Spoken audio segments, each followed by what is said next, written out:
kind of rough.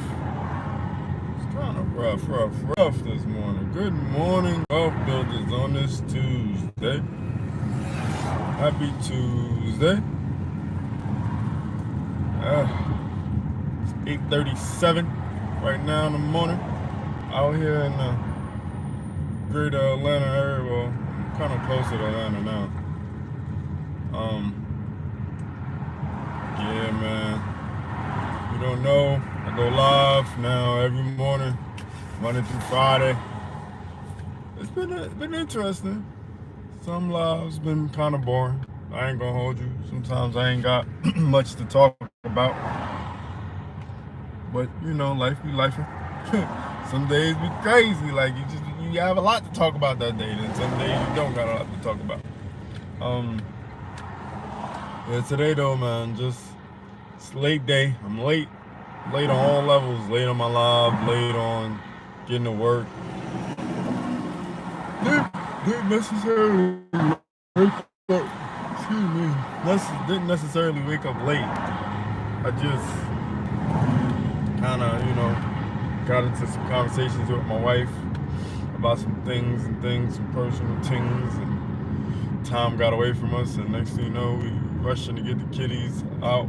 Well, the kitty out. My boys, they kind of, not kind of, they're self-sufficient. They wake up, get themselves dressed, get on the way. I ain't really gotta do too much about them. They're 14 and 17, so, my twins will be 14 in December. My oldest is 17, so, they gotta kind of do things on their own. That's what I expect from them. And I feel like that's what every parent should expect from their children when they get to, 12, 13 and up. Like, they should be getting themselves up. They should be getting themselves dressed for school.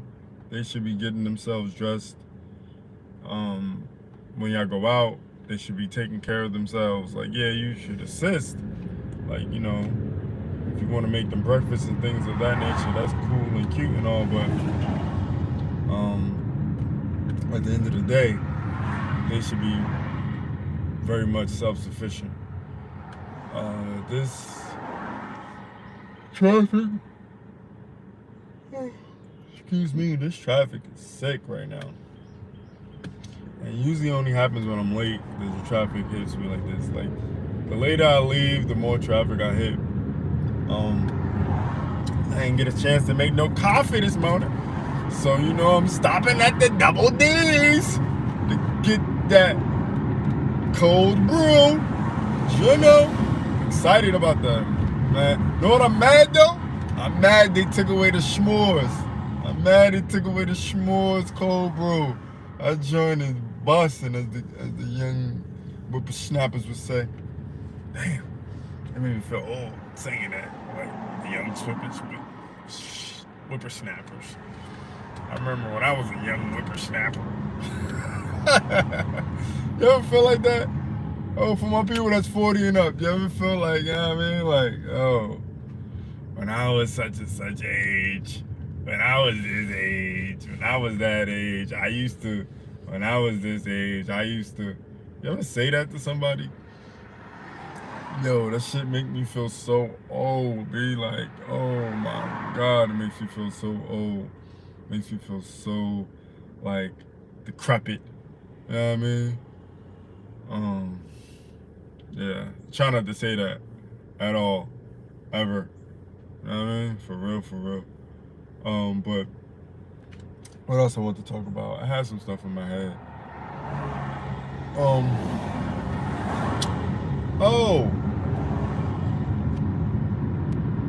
You ever just, like, get tired of being who you are? Like, you ever just get tired of being who you are? Like, I literally went through a phase in my life, and I think I'm coming out of that phase now though. But I did go through a phase in my life where I got tired of being a problem solver. I got tired of being a protector. I got tired of being a hero in the people I love life. And nothing against those people, because it was nothing they did, right? It was nothing they did at all. It was all on me. Because I got tired of going through the ups and downs and the roller coaster of life. Because I've been on this, I feel like I've been on this journey where life has just been kind of like a few years ago, life wasn't so fun for me at all, right? But it was at the same time. Life was actually really good in a sense because I was a problem solver. You know what I mean? I was a hero in my family lives, right? I was consistently, and the people around me, I was consistently able to handle life's ups and downs and not look like it was affecting me. Even if I wasn't like the full-on one taking care of it, right? But I put the pieces together. Like I would, be, oh, this, oh, we could do this, so let's change this, or we could get this done, da da da. When there's an issue, I was the guy taking care of the issue, figuring it out, helping to figure it out, and being the problem solver, right? Being a problem solver, the problem solver, just really creating a space where people felt like, let's just keep it 100. My wife felt like any problem that arose or arises, my husband will help or will figure it out. And I got to a point where, got to a space in my life, financially, I felt like I was on a level where now I ain't gotta think so hard about solving these problems, my financial problems, my issues, because financial problems change everything, right? Change your life. It will change who you're around, where you live, how you eat, everything. So let's keep that in mind, right? Because a lot of people try to brush under the rug financial issues, like, oh, it's just money. Money controls how we eat, where we live, what we drive, what we do on the weekends. Money controls a lot of it, right? So, with that being said, I got to a point where I felt like I didn't have to worry about things so much. I didn't have to worry about, figuring out this problem, figuring out that problem. I felt like I got to relax a lot, not even a little bit, a lot, right? Like literally where I could change my mental thought pattern and really do some things and build a business and create financial freedom and all these things I've been wanting to do for so long, been wanting to get there so long, and felt like I got there, right? So I got there, and then I lost it all. I lost it.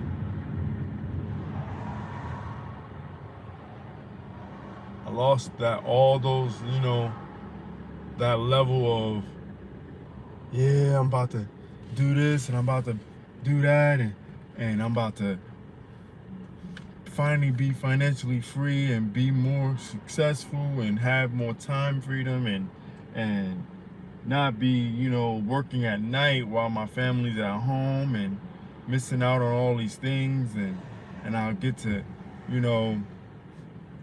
change my life a little bit and become, more of a don't know, just become way more financially free, way more successful, and feel like life wasn't kicking my ass so hard anymore. And then I lost it. I lost it. And when I lost it, I lost me. I lost that protector. I lost that problem solver. I lost that provider. I lost that, stand-up guy. Things go wrong, I got you. I'll figure it out. You know what I'm saying? In I 1,000 lost feet, that turn left on La that Vista Road. intensity of for life, that zing for life, that zing for making things, the way you want things to be. That grinder, that hustler, that man that no matter what was going on in life at the moment was gonna take care of things. I lost him.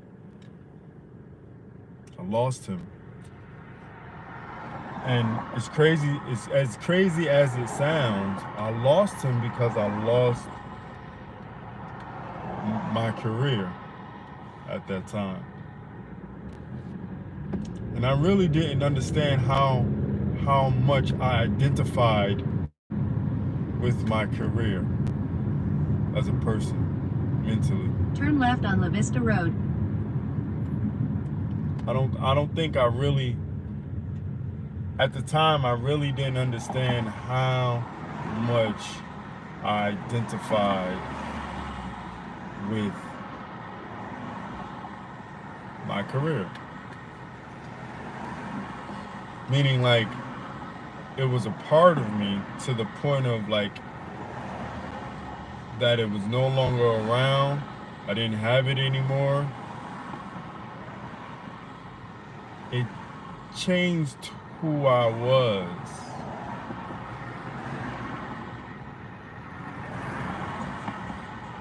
If that makes sense.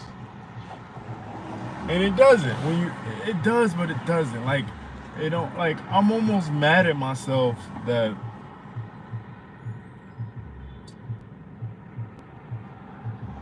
I created a personality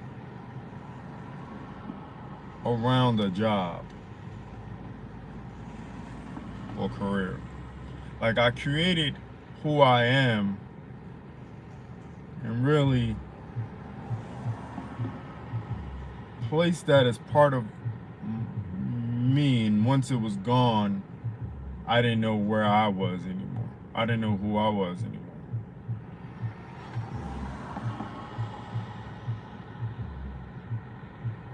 Like, and most people would be like, you can't let no job, dictate who you are, and that's not who you are. No career is who you are, because a career or job can leave or go any day, any given moment, as you can see, right? But you do things for so long, they become part of you.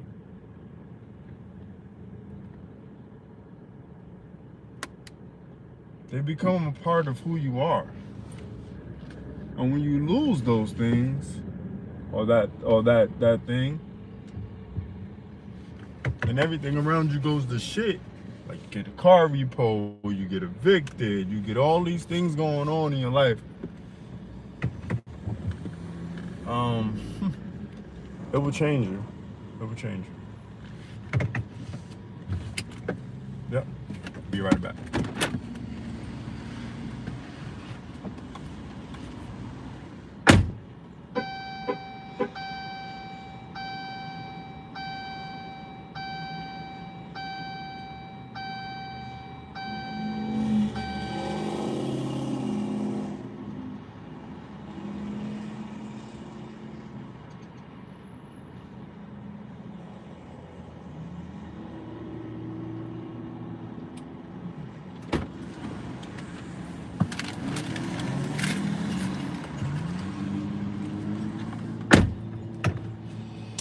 back. Man, I've ever done that. Yes, what we were talking about. Yeah, life changing you. Things in life changing In you. 2.4 miles, Changing who you are. turn left on Cheshire Bridge Road Northeast. And it's sad because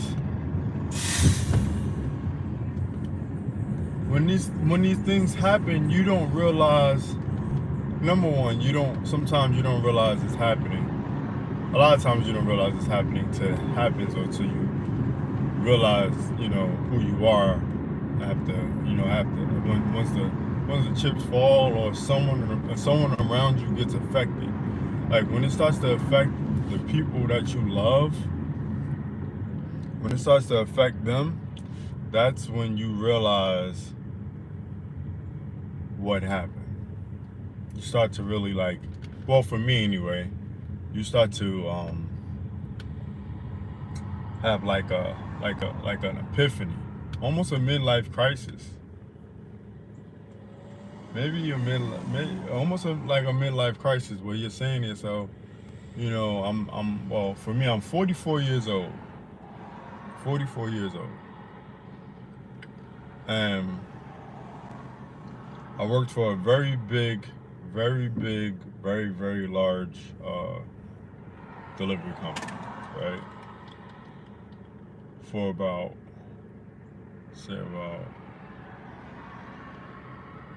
over a decade of consistency working for them. Like I worked for them on and off, right? And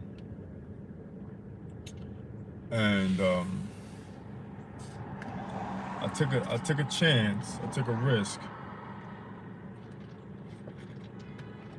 and left them for another company, right? Took a risk, took a chance, and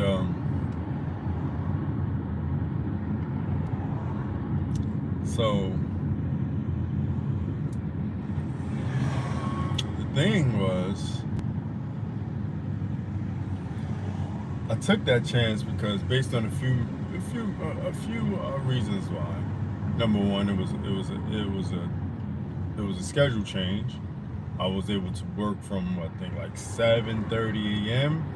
to about 4:30 p.m. So yeah, about 7:30 to 4:30 was able to work, which was way different, right? I used to work from like 3 p.m. to like 11, 12 o'clock at night for years, obviously, right? Because I worked there for a decade. So I was doing that time schedule for about 10 years of my life. You don't realize how habit forming schedules are. So I did that for years, right? And within those 10 years, I moved up, in the ranks, and I became an operations manager.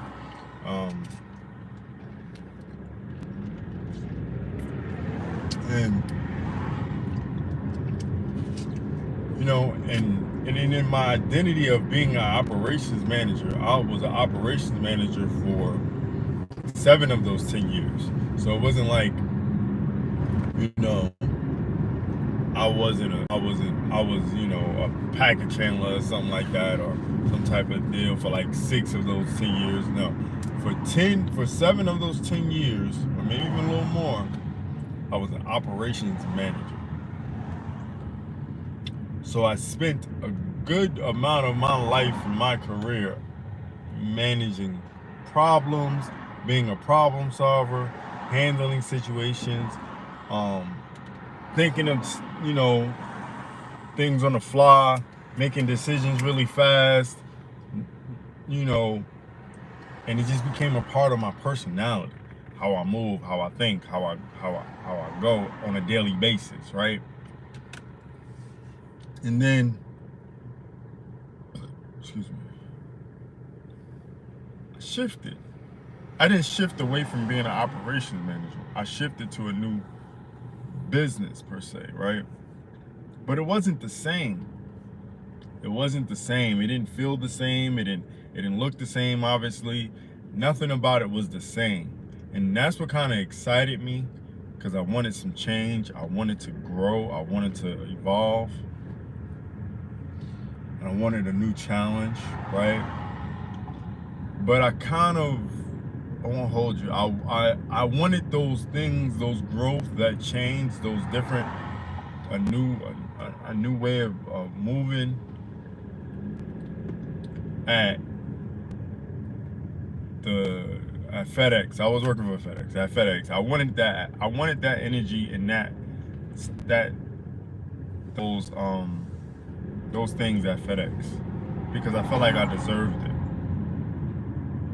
I felt like I put in so much work and so much energy towards FedEx and growing in FedEx, that I felt like I should be able to get ahead and grow at FedEx.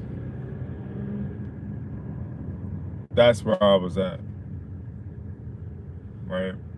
So when I left for this other company, the operations management position, I was getting paid more at the next company, right? So that was a plus. And that's what really put me there. Like, I was getting paid more. I was, you know what I'm saying, my lifestyle changed because I had a different schedule. So, you know, with that being said, I'm like, man, this is it. Like, I changed my life, dog. I'm happy. And then I end up getting fired. And not fired because I had such a, I guess I had a bad performance. Because everything is performance-based, right? So I ended up getting fired based on the fact that I fell asleep at my desk multiple times. And the reason I fell asleep, I ain't gonna hold you, it was boring. The job was boring. Operations manager position at, well, it wasn't manager position. It wasn't operations manager position. It was operations supervisor at this company. It was boring as hell at this company, because I was watching people push papers. I was literally watching people. The way the setup was, okay, you have a company that, I work for Iron Mountain. So you have a company, say like they want to take all this paper that they have and put it in, they won't put it online, basically. They want to put it online, you know, put all this sensitive information online. They don't want to have it stored anymore in their local, you know, a local location, or they don't have the room or the capacity for this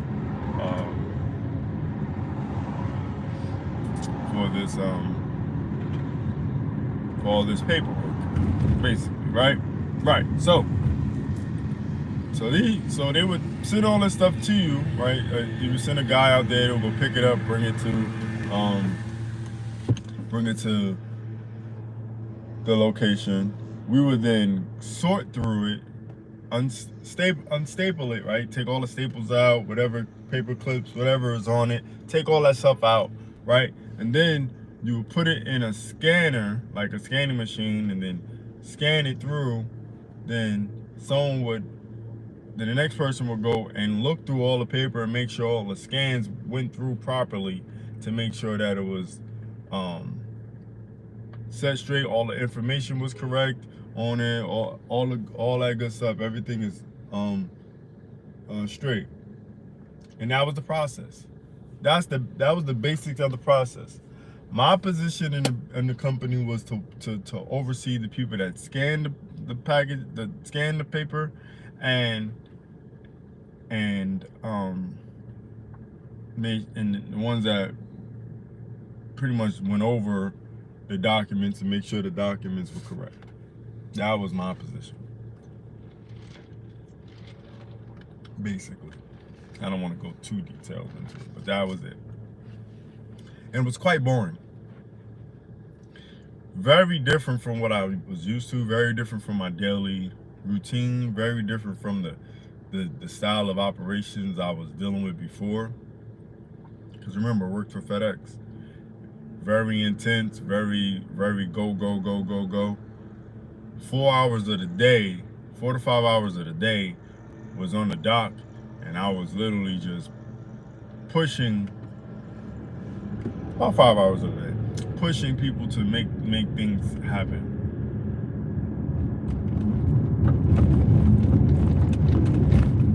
Fast, on a daily basis, every day, Monday through Friday, and sometimes Saturday. So yeah, when I tell you it was the jobs were polar opposite.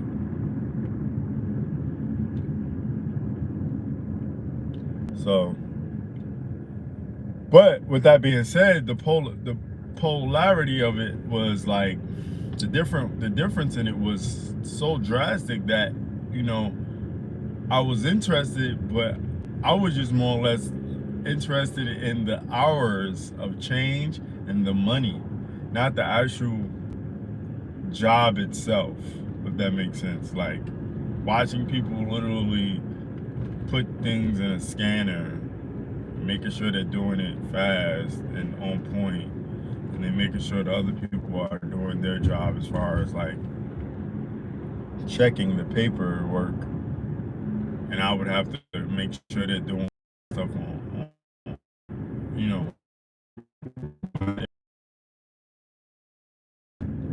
was boring as hell. It was boring, uninventive. Felt like I was just, you know, some babysitter. Like I felt I had no effect on anyone's life. Like at least with e-commerce and stuff like that, I felt like I was delivering things, getting things delivered to people. You know what I'm saying? And in some shape or form, I was actually helping people, especially during Christmas time and certain seasons of the year. I would notice, you know, moving season. There was, you know, Christmas season, moving season, you know, back to school time. All these times of the year that you know, for me, mentally, looking from a manager's perspective, I knew people, you know, we're gonna order this type of stuff at this time. We're gonna order this type of stuff at this time. Things of that nature, and I felt like I was helping people in a sense.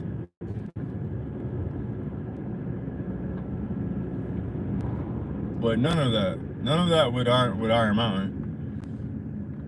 I just was sitting there babysitting people, and it was boring. It was boring as shit,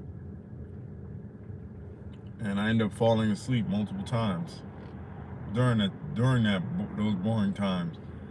And I end up losing my job, getting fired, not getting any unemployment. I had some savings, thank God. So we were pretty good for a little bit.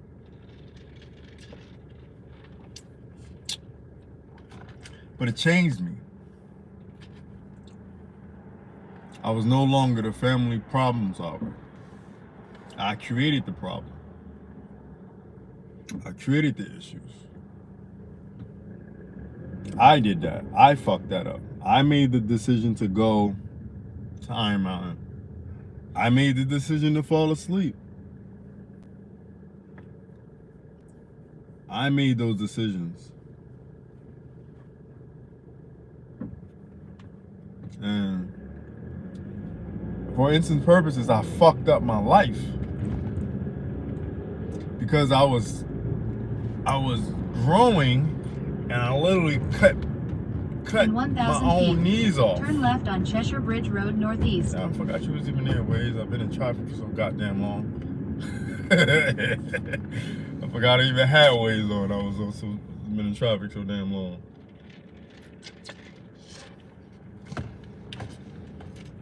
But yeah, I fucked that up. I fucked up my life by making a really, really, really bad decision.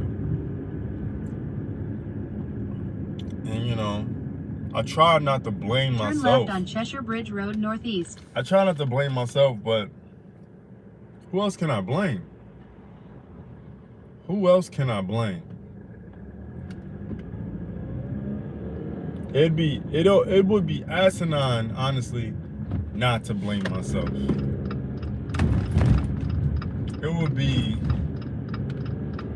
It'd be dumb to not blame and hold myself accountable. In half a mile, for turn right on Faulkner Road Northeast. It would not serve me at all to not blame myself.